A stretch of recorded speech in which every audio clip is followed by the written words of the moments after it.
Have you ever dreamed of playing Nintendo Switch games on the go in a glorious 1080p and at a smooth 60 frames per second? Well, today, we're diving into the world of Windows handhelds with a review of the ROG Ally. Is it the true Steam Deck killer or the long-awaited Switch Pro that we've all been waiting for? I've had my hands on this bad boy for about 5 days now, and I'm ready to share my thoughts. Alright, let's get into it. First impressions matter, and I'd have to say the ROG Ally makes a pretty good one. Jumping straight into controls, first, the analog sticks. The ROG Ally comes equipped with these nice concave, soft-touch thumbsticks, a welcome change from the Steam Deck, less concave, and somewhat harsh plastic design. However, the thumbsticks on the Steam Deck do feel a bit tighter, giving you more of a precise feel versus the slightly looser sticks on the Ally. Now, the face buttons. The Ally's ABXY buttons are very similar to what you would find on an Xbox controller.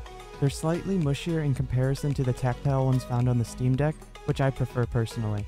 Next up, the Ally's 4 tactile buttons. These remind me of the start and options buttons on an Xbox controller. They're very snappy and responsive. The Steam Deck, on the other hand, the buttons are slightly more mushy and less tactile, but they're spread out more, so you have less of a chance of accidentally hitting them in-game. Unlike the Ally, you can accidentally bring up the armory crate, which is kind of annoying in-game. Compared to the Steam Deck, I've never done that once. Let's talk D-pads. The Ally sports a dome tactile D-pad, somewhat echoing the Xbox controller design. The Steam Deck opts for a more traditional D-pad, which is a flatter D-pad. Personal preference is key here, but I'm partial to the Ally's dome-shaped design. The Steam Deck feels a bit sidelined, quite literally. It's all the way out to the left and a bit out of my reach with my smaller hands. Now, about the feel in hand. The Steam Deck provides a more comfortable hold, but it's heftier and bulkier than the Ally. The Ally goes with a more streamlined design, but compromises on comfort, which I'm not a fan of. Now, the trackpads on the Steam Deck are phenomenal. This is one of the features I sorely wish the Ally had, especially when it comes to navigating Windows. Let's talk about the back controls. The Ally has 2 programmable buttons on the back, is rocking 4.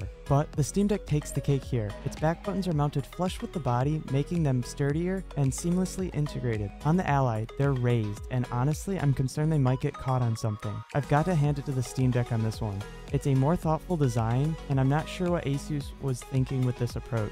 Let's shift our focus to the screen. This is where the Ally really shines. The Ally is sporting a 120Hz display at 1080p resolution, compared to the Steam Deck, which is only 60Hz at 1200 by 800p resolution. Now, about that resolution, it's not standardized like the 1080p on the Ally, which can be a bit of a pain when it comes to scaling in some games. But the biggest standout feature for me is the variable refresh rate. It's an absolute game changer when it comes to playing games with performance dips. By reducing frame tearing, it delivers an overall smoother gameplay experience, so hats off to ASUS on this one. I really wish the Steam Deck had it. Let's not forget the speakers. They did not take a backseat on this one. The Ally's volume might not reach the same levels as the Deck, but it's far more refined and less harsh on the high end than the Steam Deck.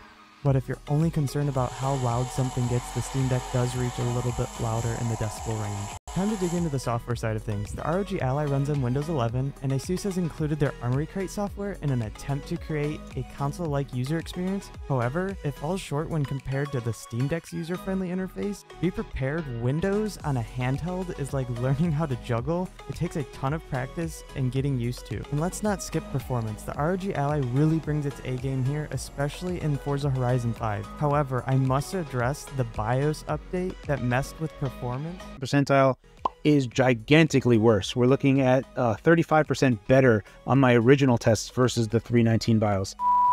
Okay, for the number one reason I bought an ROG Ally on day one was to emulate Nintendo Switch games, and I wanted that 1080p resolution at a smooth 60 frames per second portably. And can the ROG Ally deliver on that?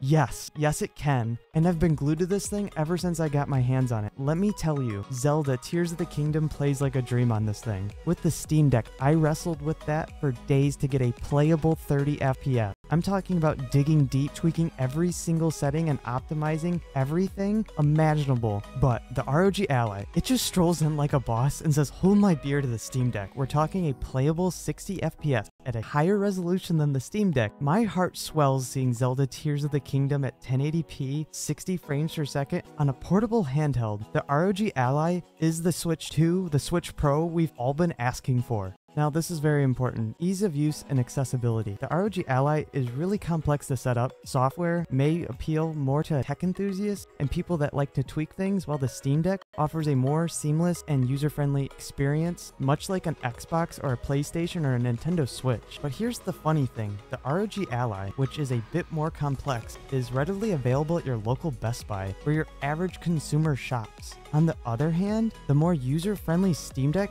is only available on Valve's official website, a place more likely to be frequented by tech enthusiasts. Imagine a mom buying an ROG Ally at Best Buy, only to find out it's not as straightforward as they thought, or a kid trying to navigate Windows 11 interface on a handheld. It's far from the refined console-like experience on the Steam Deck. In a perfect world, these two should be switched around. I just kind of find that a little funny. Getting more serious for a sec, let's talk about why the ROG Ally matters. Look, I get it. The Steam Deck is amazing, with a great user experience and a supportive community backing it. But not everyone wants the same thing. If you're craving Windows on a handheld and you don't want to set up Windows on a Steam Deck, ROG Ally makes a strong case. Yeah, there's some kinks to work out, but hey, we've seen this before with the Steam Deck. It's all a part of the growing pains. The ROG Ally represents a step forward for Windows handhelds, and I'm excited to see where ASUS takes it. I've only scratched the surface here. I'm dying to test out some PS3 and Xbox 360 emulation, along with some other quality of life features on the Ally.